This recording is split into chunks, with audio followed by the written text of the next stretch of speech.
O Senhor conosco está. Sim, Ele está, Ele está.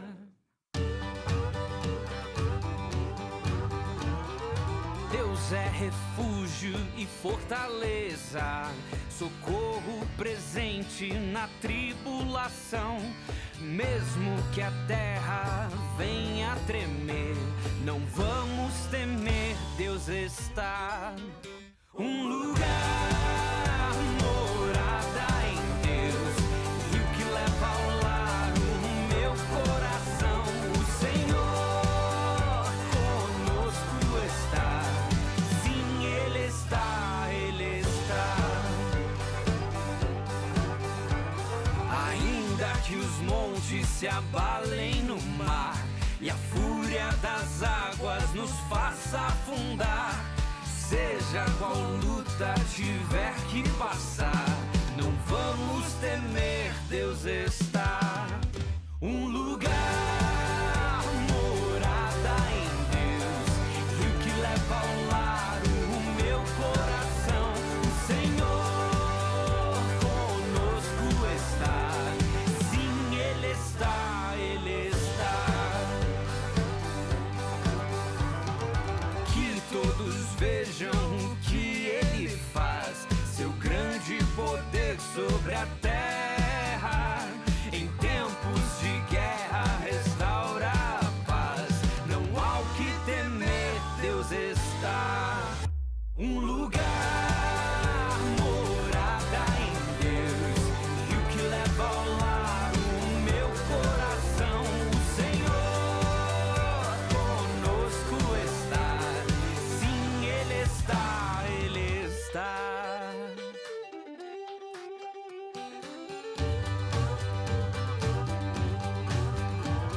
Descanse e saiba que eu sou teu Deus, entre as nações o exaltado Senhor. Até o fim Deus presente será, não há o que temer, sempre está. Um lugar, morada em Deus, rio que leva ao lar o meu coração. O Senhor conosco está, sim, Ele está, Ele está. Um lugar, morada em Deus, rio que leva ao lar o meu coração. O Senhor conosco está, sim, Ele está, Ele está.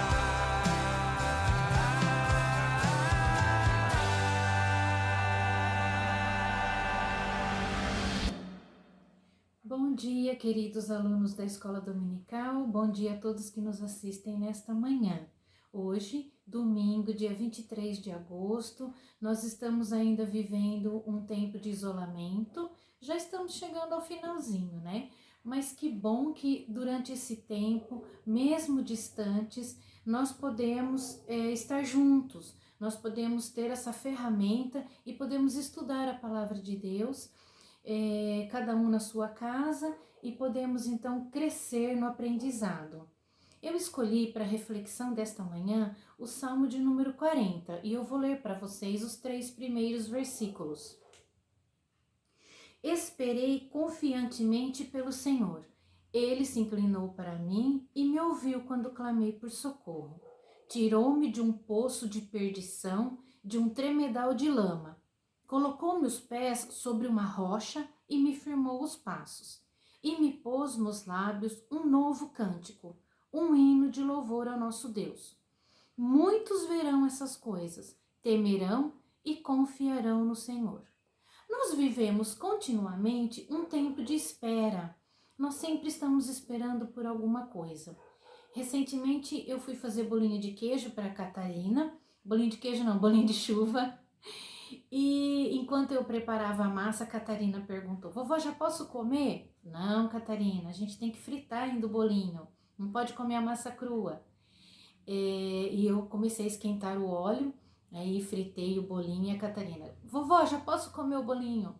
Não, Catarina, agora a gente tem que esperar esfriar o bolinho. E assim Sempre, continuamente, diariamente, nós temos que esperar, não é? Mas esse tempo de espera que estamos vivendo, que tem sido difícil para nós, para alguns mais fácil, para outros um pouco mais difícil, mas para todos nós é um tempo de espera. O que nós temos aqui neste salmo é Davi, o nosso poeta Davi, dizendo que eu esperei confiantemente. Nós podemos esperar no Senhor confiantemente, porque nós temos a certeza de que nós vamos ser ouvidos. Como diz no versículo seguinte, ele se inclinou para mim e me ouviu. Então eu imagino que Deus não está lá paradinho enquanto estamos esperando e estamos pedindo alguma coisa, quando estamos rogando, suplicando. Eu acredito que Deus, ele não fica imóvel. Deus se inclina, chega pertinho para ouvir o que é que nós estamos pedindo. E assim, enquanto nós clamamos por socorro, ele nos tira de um poço de perdição, ele nos tira os pés da lama. Acho que vocês já andaram, né, em lama, no barro, a gente fica patinando e não sai do lugar, mas Deus, ele nos tira desse poço, né, de lama, e ele nos coloca sobre uma rocha firme, uma rocha sólida, e ele firma os nossos passos, ele caminha conosco. E assim, irmãos, nós temos então que pôr um cântico nos nossos lábios. Nós temos que cantar um hino de louvor ao nosso Deus. Nós temos que agradecer continuamente ao nosso Deus. É isso que deve sair da nossa boca. É isso que deve sair, um cântico de esperança, um cântico de louvor, um cântico de gratidão. Aliás, salmo, a tradução de salmo é música, né? Nós sabemos que o rei Davi era um poeta, ele era músico e ele escreveu essa música, escreveu esse salmo, escreveu essa música, ele cantava esse salmo. Isso aqui, o livro inteirinho de salmos é um livro que é para ser cantado. E depois de toda, então, a nossa dificuldade, depois de clamarmos, às vezes até choramos diante das nossas dificuldades, nós temos, então, que cantar, nós temos que ter um gesto de gratidão, de louvor ao nosso Deus. E nós agradecemos por essas palavras que o rei Davi deixou aqui, o nosso poeta, ele deixou registrado isso para nós, essa experiência que ele teve, que nós possamos ler e ter a certeza de que da mesma forma que Deus agiu na vida de Davi, ele também vai agir na nossa vida, se esperarmos confiantemente pelo Senhor. Temos certeza da vitória. Eu vou encerrar contando o que aconteceu com o meu bolinho. O bolinho que eu fiz para Catarina, como ela estava com muita pressa para comer o bolinho, eu acabei tirando o bolinho rapidamente do óleo e o bolinho, ela esperei esfriar, né? Soprei para ela e a Catarina comeu então o bolinho, mas não foi um sucesso porque o bolinho ficou cru por dentro. Então, quando nós tentamos resolver as coisas da nossa maneira, irmãos, não dá certo. Nós temos que aguardar, né? Esperar confiantemente no Senhor. Só assim nós teremos a certeza da nossa vitória. Que Deus nos abençoe, que possamos esperar confiantemente nesses tempos difíceis. Que Deus nos ajude, que seja a nossa oração contínua. Que Deus nos abençoe. Amém. Agora nós vamos ter uma aula neste domingo. Eu convidei o nosso seminarista PC, nosso querido seminarista Sorrisão, e ele nos enviou uma aula. E eu deixo vocês então nesse instante com ele e que Deus abençoe o nosso domingo. Amém. Fala galera, tudo bem com vocês? Deus abençoe a cada um de vocês. Meu nome, para quem não me conhece, é Paulo César, mas pode me chamar de PC, porque para vocês eu vou ser sempre o eterno seminarista PC, não é verdade? Agradeço a Tânia por ter me convidado a dar uma aula para vocês. Espero que vocês gostem e que vocês saiam dessa aula dizendo: eu amo a palavra de Deus, eu vou ler a palavra de Deus e é um privilégio para nós, né? Termos acesso. Bom, Eu tentei visitar a Americana em abril, mas eu não consegui por causa do Coronga, né? Mas Deus quiser vai dar certo ainda esse ano e até mesmo para eu pegar uma marmita lá na Marmitaria Novo Mundo, na verdade. Bom, meus irmãos, eu separei para a gente estudar hoje uma parte do profeta Malaquias e eu quero tratar o tema sobre o sofrimento à luz do profeta Malaquias, né? Então, tendo primeiro uma introdução, vou abordar somente uma parte, não o livro todo. O livro todo daria aí, eu acho que uns 4 domingos para a gente estudar juntos. E como que funciona também a minha aula? A minha aula funciona assim.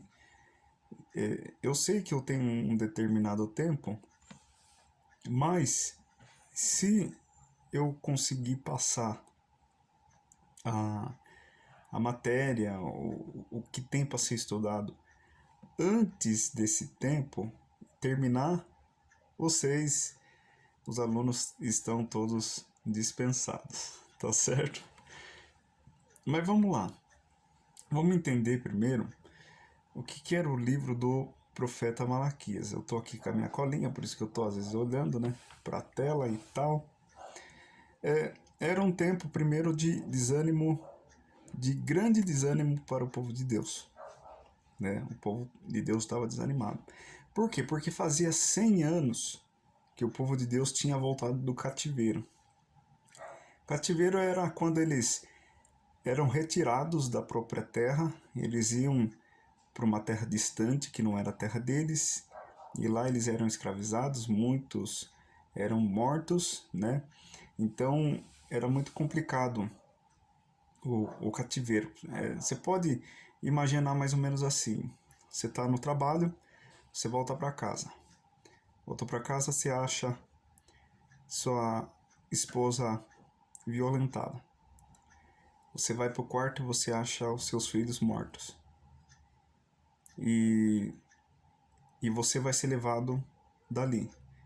Sua esposa violentada, seus filhos mortos e você saindo dali para ter contato com uma outra cultura, para ter contato com uma outra língua que você não conhecia. Lembrando que na época não existia CNA, Wizard, Ways Up, não tinha escola de idiomas.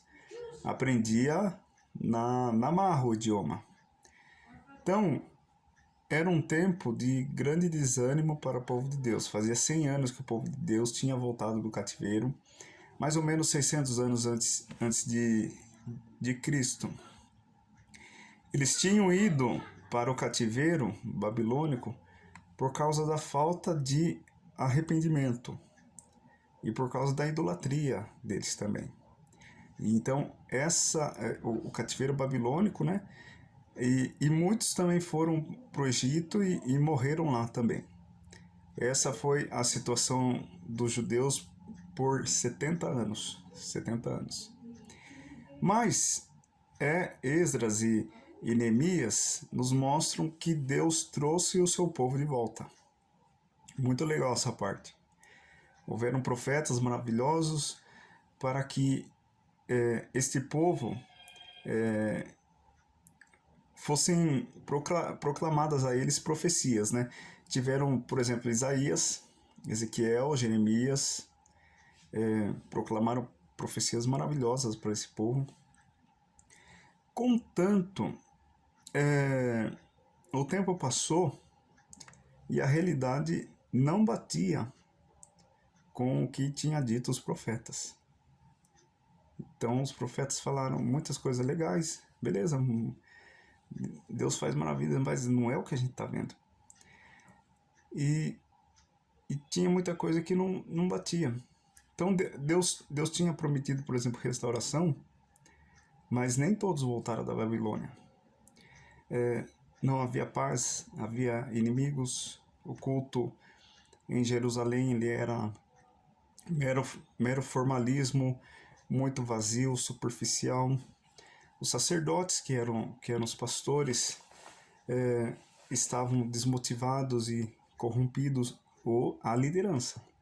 Então aqui também é interessante que geralmente quando alguém pergunta o que vem na sua cabeça referente ao livro de Malaquias, dízimo. Não, mas ele fala muito também que às vezes o problema de uma igreja é a sua liderança. Não é, né, às vezes os membros, não. A liderança corrompida precisa voltar para Deus. Toleravam práticas nos cultos e que não agradava a Deus, né? Práticas assim, ficando um culto sem vida nenhuma. Então, os judeus agora eles estavam sob o domínio persa e com uma situação econômica bem abalada, porque tinha impostos abusivos. Isso não tem hoje, né? Graças a Deus, estamos livres. Mas, além da seca e falta de coisas básicas. Então, o povo estava muito desanimado. E nisso, como o povo estava muito desanimado, eles começaram a buscar os próprios interesses e não mais buscar as coisas de Deus. Então, movidos por interesses egoístas, eles davam a Deus do que sobrava. Aí entra assim a questão de dízimo, mas não é primordial desse livro. E o povo havia se esfriado. Então, uma curiosidade, Malaquias significa meu mensageiro. Então aqui trata de uma mensagem dura, uma mensagem pesada, que Deus falaria por meio de Malaquias. Não era uma invenção dele, mas ele seria o mensageiro. Mensageiro depois de 100 anos da volta do cativeiro babilônico, e agora eles estavam sobre o domínio persa. Então não era uma mensagem simples de trazer, nem para Malaquias, nem para o povo que recebia a mensagem. Nisso a gente pode fazer também um paralelo na questão da atividade do pastor. Às vezes o pastor tem que exortar alguém, admoestar alguém, não é uma atividade fácil assim.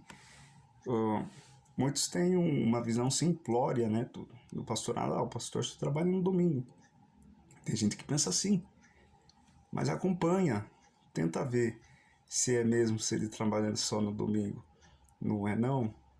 Aqueles que levam a sério o ministério é todo dia, e às vezes até fora de hora, madrugada. Já teve até casos assim. Mas era por causa da falta de fé em tempos difíceis que Deus levantou seus profetas, né? O profeta, ele era chamado por Deus para falar da sua palavra, e ao mesmo tempo aqui, nesse texto, o sacerdote, ele era um pastor, um ministro. Mesmo os profetas não tendo formação nenhuma, né? Eles não tinham estudo, eles não tinham ordenação, eles traziam consigo a autoridade da palavra de Deus para os pastores e para o povo. Mas eu quero ler com vocês Malaquias capítulo 3, versículo 13 em diante, que diz assim: O Senhor disse: Vocês falaram mal de mim e ainda perguntam o que foi que falamos contra ti? O povo era um povo dissimulado, um povo fingido. Eles tinham conhecimento da lei. Eles sabiam no que eles estavam errando, a questão da idolatria e tudo mais. Eles sabiam do porquê que eles tinham ido parar no cativeiro, longe das suas terras, das suas famílias e amigos. Vocês dizem, olha o que Deus fala aqui, não vale a pena servir a Deus. Não adianta nada a gente fazer o que o Senhor Todo-Poderoso manda, ou vestir roupas de luto para mostrar a Ele que estamos arrependidos. Aí versículo 15. É fácil notar que os orgulhosos são felizes, e a gente vê que tudo dá certo para os maus. Quando põem o Senhor à prova, eles não são castigados. Então, olha que interessante essa parte do Malaquias. Então os que temiam o Senhor falavam uns com os outros, e ele escutou com atenção o que estavam dizendo. E na presença dele foram escritos num livro os nomes dos que respeitavam a Deus e o adoravam. Versículo 17. O Senhor Todo-Poderoso diz: eles serão o meu povo. Quando chegar o dia que estou preparando, eles serão o meu próprio povo. Eu terei compaixão deles, como um pai tem compaixão do filho que lhe obedece.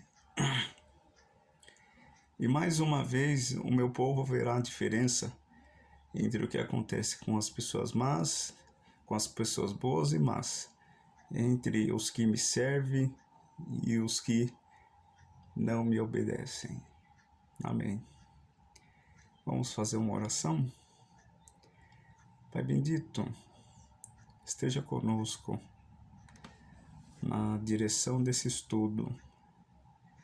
Abra nossas mentes, nossos corações, para que possamos entender a Tua vontade. Abençoa meus irmãos que estão me vendo e ouvindo, e que esse estudo fale aos seus corações também. Em nome de Cristo Jesus. Amém. Então, já passou pela sua cabeça alguma vez: não vale a pena servir a Deus? Não vale a pena. Já passou isso pela sua cabeça? Só me dou mal. Nenhuma coisa boa me acontece. Interessante que quando eu dava aula na escola bíblica aí americana, um adolescente uma vez veio me falar que não gostava de escola dominical. Ele dizia que odiava a escola dominical.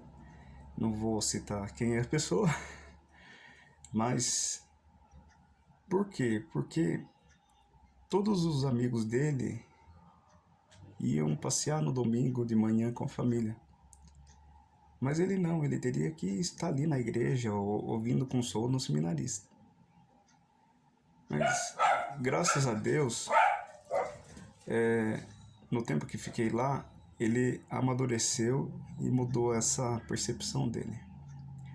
Mas por que nós achamos que não vale a pena fazer o que o Senhor manda? Né? Lembrando que aqui a gente está falando de um contexto de cativeiro. Eles voltaram, eles estavam desanimados. Malaquias é usado por Deus para falar uma palavra dura a eles, né? Porque justamente nós nos aproximamos de Deus com intenções egoístas, né? Nós queremos obedecer a Deus visando a troca. E eu sirvo a Deus e o que Ele me pode me dar em troca, né? O texto, ele vai dizer no versículo 15, olha só que interessante: é fácil notar que os orgulhosos são felizes, e a gente vê tudo que dá certo para os maus. Então, outro mal que vemos é o mal da comparação. Sempre a grama do vizinho é mais verde que a nossa. Sempre a igreja que o vizinho vai é melhor que a nossa. Sempre o carro, a casa, a família que eles têm são melhores. Meus irmãos, isso são só impressões. Todas as famílias, pessoas, se você passar que seja uma semana com eles, você perceberá que todos nós temos dificuldades, todos nós somos diferentes, mas por termos não nos cabe comparação. Então aqui no profeta Malaquias eles comparavam, viu? o ímpio, aquele que não obedece a Deus, que não presta culto a Deus, está melhor que nós. Mas por que eles tinham essa percepção? Porque eles se aproximavam de Deus com interesse egoísta. Vou servir a Deus, o que eu ganho em troca? Sempre assim. E a resposta que Deus dá frente à aparente prosperidade do mal, dos corruptos, é que Ele, Deus, poupará no dia do juízo final os que são dele, os que são de Deus. E nisso Malaquias, é muito interessante essa parte que ele fala de uma reunião de crentes.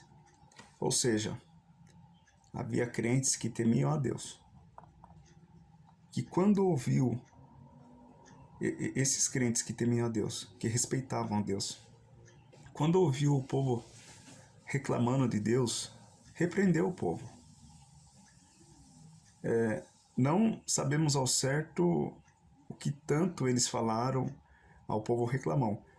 Mas Malaquias vai falar bem assim, mas Deus os observava com atenção e os ouvia.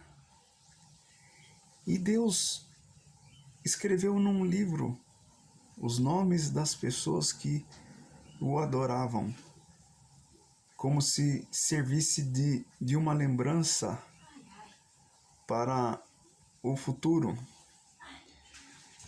Então aqui o texto é essa partezinha aqui. Deixa eu procurar. Versículo 16. Então os que temiam o Senhor falavam uns com os outros. E ele escutou com atenção o que estavam dizendo, e na presença dele foram escritos num livro os nomes dos que respeitavam a Deus e os adoravam. E esse livro aqui não é qualquer livro, é o livro da vida, né? Como se servisse de lembrança para o futuro. Ou seja, Deus estava anotando naquele livro da vida quem lhe pertencia. Deus faz isso porque no versículo 17 ele diz que teria compaixão desse povo. Olha o versículo 17. Eles serão o Senhor Todo-Poderoso diz, eles serão o meu povo. Quando chegar o dia que estou preparando, eles serão o meu próprio povo. Eu terei compaixão deles, como um pai tem compaixão do filho que lhe obedece. Então, o que nós concluímos desse estudo? E é muito interessante o estudo dos profetas por causa disso. Ao mesmo tempo em que Deus anuncia, proclama o juízo, ele proclama também a solução, a salvação para o seu povo. Então, somente no futuro o povo verá que Deus nunca esteve ausente.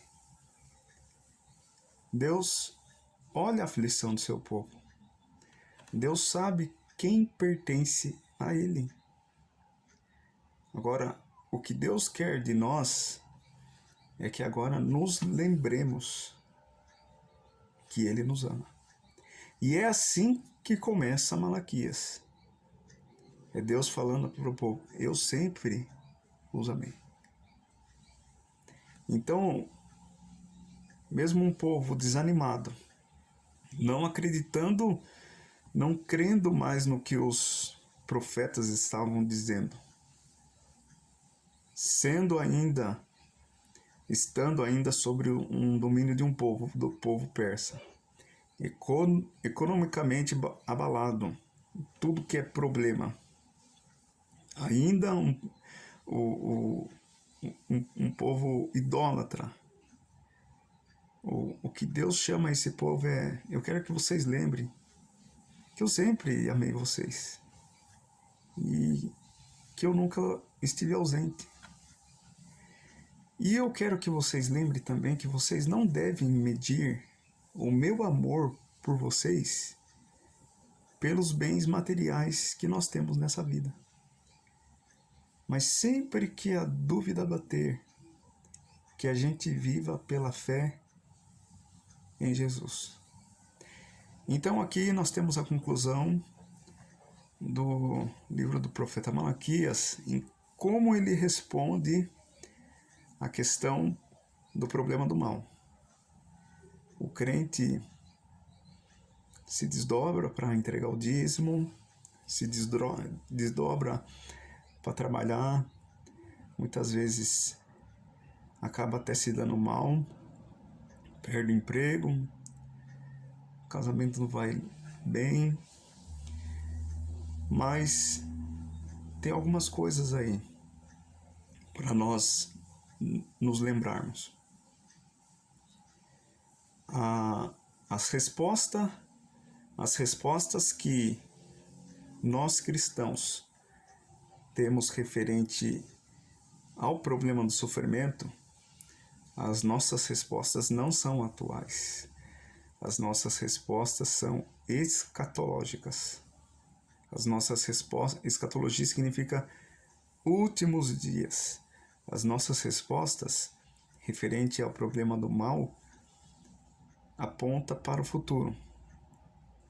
Ou seja, eu devo ter fé em Jesus sempre que a dúvida bater. Eu devo me lembrar do amor dele, que o cristão não é aquele que não sabe o fim da história, ou acha que a história é solta, vamos dizer assim, não tem sentido. Para nós não, para nós cristãos, a história ela tem um começo, ela tem um meio, e ela vai ter um fim. E nós sabemos que o fim é Jesus Cristo vencendo. Ele sendo maior do que todo o sofrimento. Ele sendo maior do que todo o mal. Dando fim à maldade, à corrupção, à tristeza, à dor. Então a resposta que nós temos, nós cristãos, frente ao problema do mal presente, é o seguinte: se mantenha firme em Jesus. Se mantenha sua fé em Jesus. Porque a nossa esperança aponta para o futuro. A nossa fé aponta para o futuro. Daquele que vai colocar fim a tudo e qualquer maldade. E seu reino é o que prevalecerá. Não é a maldade, não é a morte, não é o choro, não é o assassinato, não é a corrupção, não é a falta de coisas, mas o que prevalecerá é o reino de Deus. E eu devo pregar isso. Você também deve pregar isso. Eu estou perdido, estou querendo me matar, o que eu faço? O que você faz? Lembre-se que Deus olha a sua aflição. Lembre-se que Ele te ama. E lembre-se que você precisa ter fé em Jesus. Porque nossa resposta não é agora. Nossa resposta é lá na frente. Em que a história ela tem um começo, ela tem um meio e vai ter um fim. E um fim muito feliz para aqueles que estão em Cristo Jesus. E um fim bem triste para aqueles que não têm Cristo Jesus.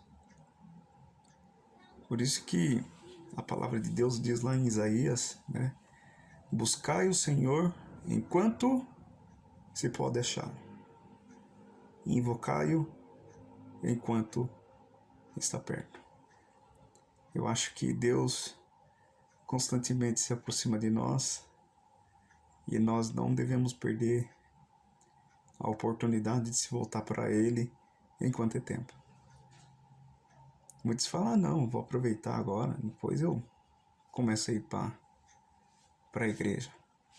Depois eu sigo a Cristo. tem muito que viver ainda. A questão é que você pode domar, você pode adiar as coisas, mas tem uma coisa que você não tem controle, que é o seu coração. Se o seu coração falar não quero, é tarde demais. Então, que você sempre viva com essa esperança. Eu sou crente. Passo sérias dificuldades aqui nessa terra. Mas eu sei que essas dificuldades não são eternas. Pois Jesus Cristo virá e dará fim a tudo isso. Espero que eu tenha ajudado você nesta aula e a entender um pouco que mesmo desanimado, mesmo para baixo, assim como o povo de Israel estava, né? Mesmo morto, esfriado,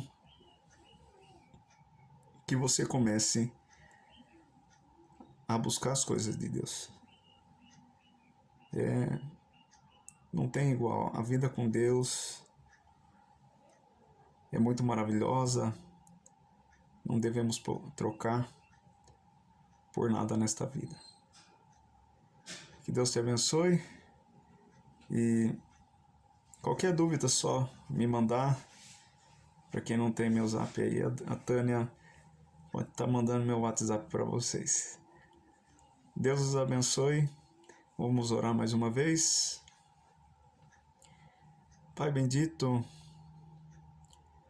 muito obrigado, Senhor, porque nós passamos tantas dificuldades nesse mundo, mas o Senhor disse que no mundo a gente passaria por aflições, mas o Senhor venceria o mundo.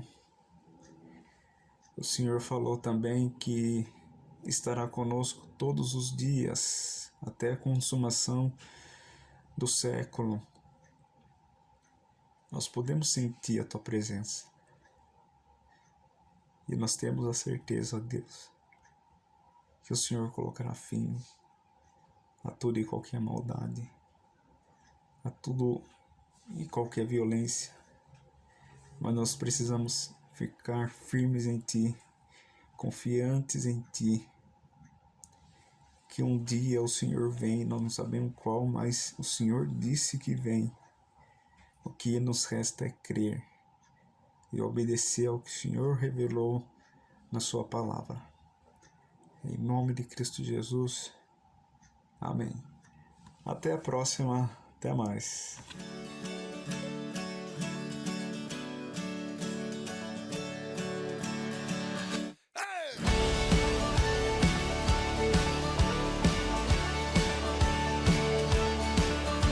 Que a estrada se abra à tua frente, que o vento sopre em teu rosto, que o sol resplandeça em tua face, que a chuva caia suave em teus campos, e mesmo ao se levantar sozinho, que Deus lhe envolva em seu amor e a paz, encharque o coração e até nos vemos outra vez, que Deus lhe guarde em sua mão.